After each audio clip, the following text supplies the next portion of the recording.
Welcome back to the show. This is one of my favourite topics in everything I talk about. It leads to the biggest exercise I take all of my clients through when I'm coaching them, and the one that most people reference when they have transformed their lives, and I ask them what was the biggest part of the work we did.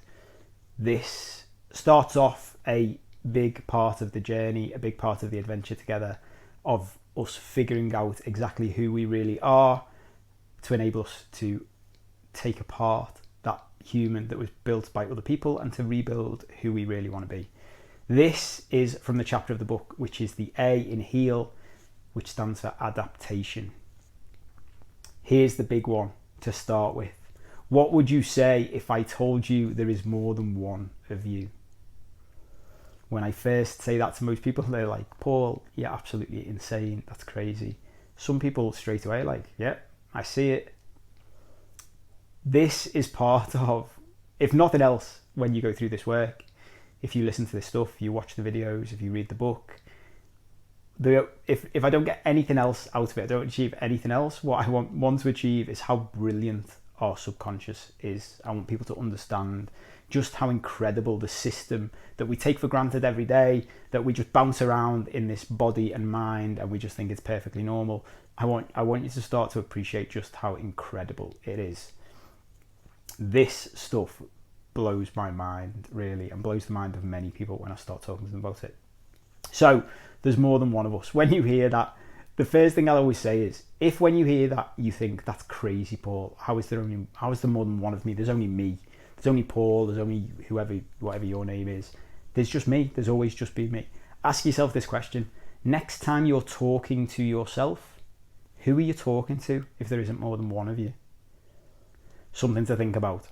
So what's this bit about? The way to start thinking about this, going back to the beginning, is from now on, instead of thinking of yourself as just one being, think of yourself as a huge ship. So your body is this huge ship, and inside your mind is the control deck. So think about the Starship Enterprise, or think about one of the big ships from Star Wars, or if it's more in your movie-going experience, there's the kids' film Inside Out. Basically, picture the deck of a huge airplane or ship or boat where there's a team that runs the entire system. That's what I like to picture is inside our heads. So we've got this big body, and then we've got a mind with a team inside it. That's the team in your control deck, and they run everything. Their job is to keep you alive and to meet all of your needs. We'll get into that in a few minutes. So where I first started to learn about all of this was a couple of years ago when I'd first started my adventure, and I flew out to Bali to spend some time out there, and I was watching a girl give a presentation about something along these lines, and she said about having different characters, different personas inside our head, and how we should start to identify them. And she said she's got a character in her head who she calls Susan, because she used to know somebody called Susan, and Susan moans a lot, and her character in her head who likes to moan a lot, she calls Susan so she could identify it better. And what this girl was saying was, what we all need to do is start identifying these characters inside our own head and name them, so that then we can start to identify all of them and we can start working with them. And I sat there and I started smiling to myself, because as soon as I started thinking about this and different personalities and different characters and having to name them, I realised I didn't need to. Mine was so prominent, they already had names. So if you've known me from other places, if you've seen me on the Anfield Rap, for example, if you know me in general life, you will know that most people refer to me as Kopi, which is my nickname and has been my nickname for many, many years. And when I stopped to think about this, Kopi is a character that I developed. When I was born, when I was a little boy, this is something that shocks many, many people these days, but I was a very, very quiet, shy, introverted boy. I didn't like to speak. I liked my own company. I didn't like new people. And I was born into a very loud family, a very loud city, and a very loud country, in a very noisy world. And this is the way it works inside our control deck. So we start out just with the little us, little you, little me. For me, little Paul. The way I like to picture him is think about yourself as a kid, whatever age pops into your head. So whenever I picture me as a little boy, I picture me as a little 3-year-old with this big mop of brown hair and big cheesy smile, very quiet. That's the original me before I started getting any of this real programming that we're talking about, before it all started to take shape. Now, when little me, the real version of me, bounced into the world, I would be met with certain situations, certain things I had to encounter that needed more of an extroverted personality. So the way I picture this happening is that inside your control deck in your head, on the flight deck, they go to little Paul, they go to the original version of you, and they say, can you handle this situation? And little Paul would say, absolutely not. This is not for me. I am not an extrovert. I'm an introvert. And the control deck would say, don't worry about it. There's a lab out the back of the main control deck where we can sort this out. And they would go in there and they would create a whole new personality, a whole new character, a whole new persona that can do the things that little Paul couldn't do. That was Copy. Copy is the extrovert. He's the lad who bounces into bars and hugs everybody and buys everyone drinks and can sing karaoke and can dance. He could do all the things little Paul couldn't do. Then there was another personality popped into my head, who some other people refer to me as Cope, just my surname. And Cope as a personality is like Winston Wolfe out of Pulp Fiction, if you've seen that movie. He is the fixer. He is the lawyer. He is the manipulator. He is the person that if you've got a problem, if your back's up against the wall, you call Cope and he will fix it. I have got stories about that personality of mine that I don't even like to tell anymore, that I used to be really proud of, that I've been in situations, mainly with mates over the years, where we have been in some tight fixes, if that's the right phrase, and I would say I back then, but Cope has talked his way out of impossible situations. I had a mate say to me once, it was like watching Derren Brown in operation. It was incredible. That part of me, again, was a persona, was a character that my control deck created to deal with situations that little Paul couldn't deal with. Does that make sense? So the first people you can think of, and I want you to think of your own, the first people that pop into your mind as your own dominant personalities, your own characters, are what I refer to as your rock star personalities. They're the ones that spend most time in public, that you know of straight away, they pop up. Think about who they are for you. Now, where this takes us is that over the years, depending on how old you are, but generally speaking, the people I work with are over 30, been on this planet for a few decades now. But it doesn't matter how old you are, you will already have started developing this. You develop an entire team of these characters. So your control deck, whenever you come up against something new, a new experience, something else that the people you've already developed can't deal with, the control deck team goes into the lab, develops someone new, brings them out. The way I like to think of this in very simple terms is it leads to two parts of us. We've got the original us, which is little me, little Paul, little you, and then we've got everybody else, all of the other characters, and I like to see all of the other characters collectively as the ego. So whenever you hear people talk about the ego, this is what I think it is. It's all of these separate characters controlled by the team on the control deck. Now the key point in all of this is all being done subconsciously. Until you start learning about it, it's all happening subconsciously throughout your life. And whilst you've got a whole team, a whole cast of characters, the more you think about this, the more you'll find more. There is only one microphone. So picture your entire team being on a stage, but there is only one microphone, and only one character can be on the microphone at any one time. Now, right now, before you start doing any of this work, your subconscious decides who is on the microphone, depending on what needs need to be met and what situation you are in. So, for example, I would walk into a bar. This is the way I like to picture it going. My control deck would say to little Paul, do you want to deal with this situation? Little Paul would say, absolutely not. This is not for me. Copy would say, give me the mic, I'll sort it. He'd get on the mic. he'd go into the bar. After that happening a few times, no one even asks little Paul anymore. They might go straight to Copy, which is why in my old life, Copy became the most dominant character, because I was often in situations, especially publicly, where I needed my extroverted, outgoing, confident character to be on the mic. So he would regularly be on the mic, followed by Cope usually.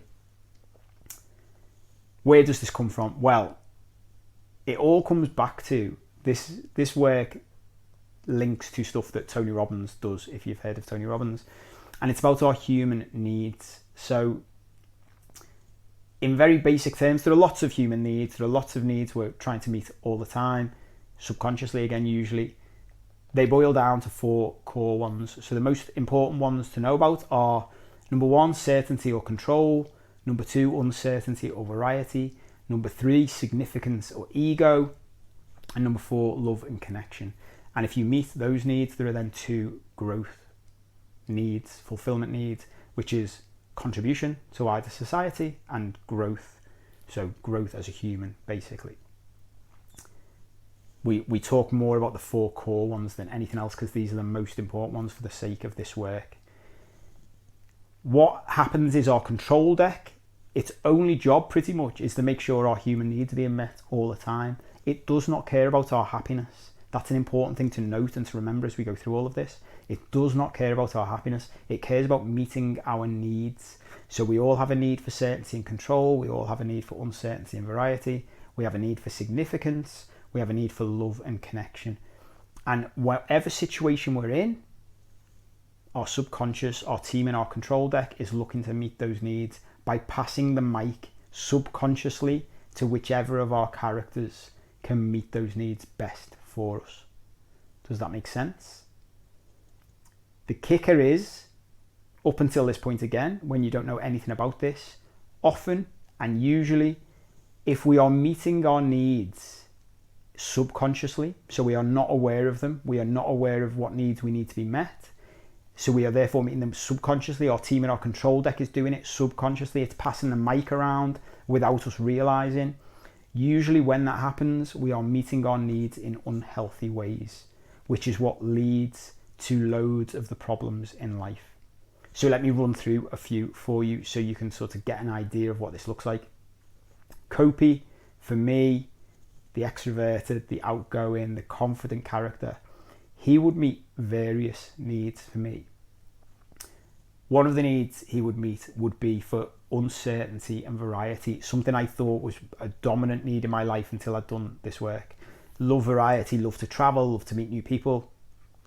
Whenever Copy was on the mic, that need would be ticked absolutely, because you would never know what was going to happen, especially when he'd had a few drinks. My life would become very uncertain and the variety in it would be huge.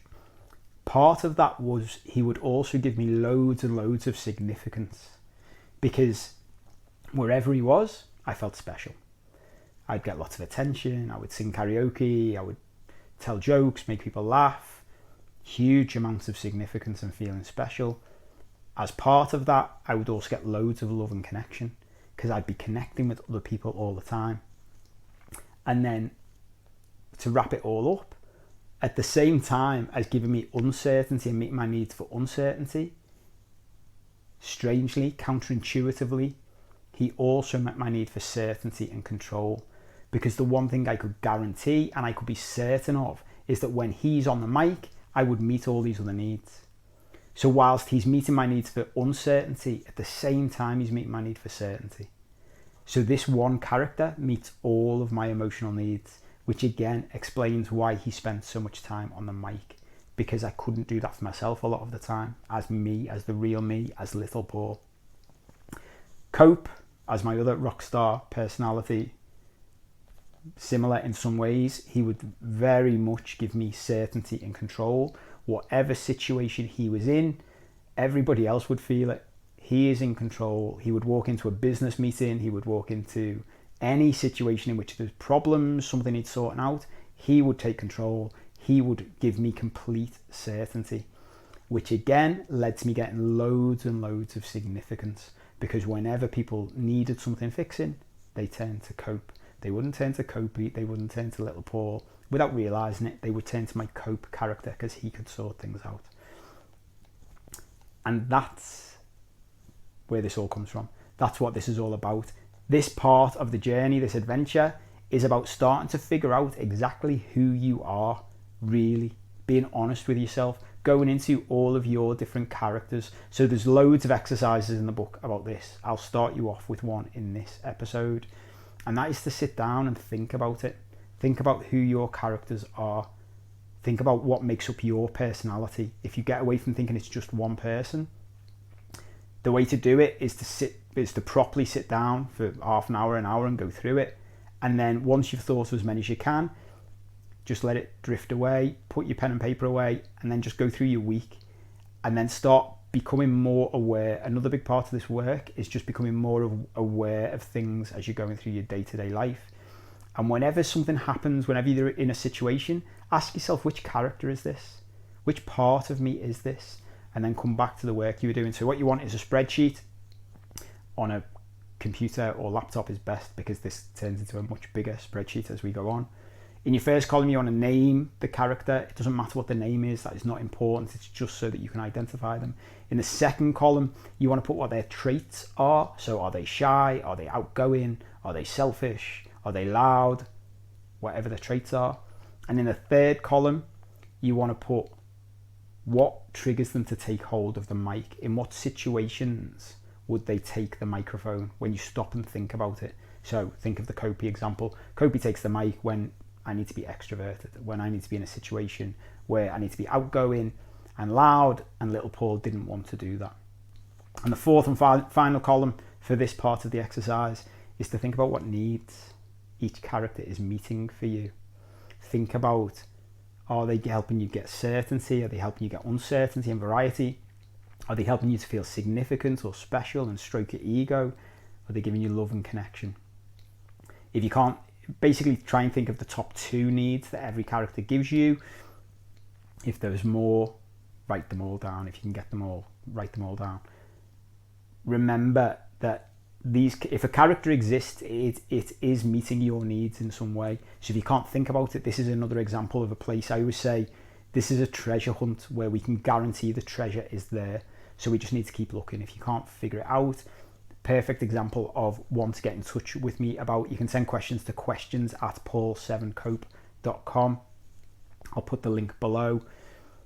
If you get stuck on it, if you start doing this and think, I want to do it, I'm open-minded to do it, but I'm a bit stuck, I'm not sure, drop me a line, ask any questions you want. As I say, this is my favourite, or one of my favourite parts of this entire thing. It's huge. We'll keep coming back to it as we go through all of the different episodes, all of the different chapters of the book. Obviously, I go into way more detail in the book than I can here, because I can take you through it in real detail.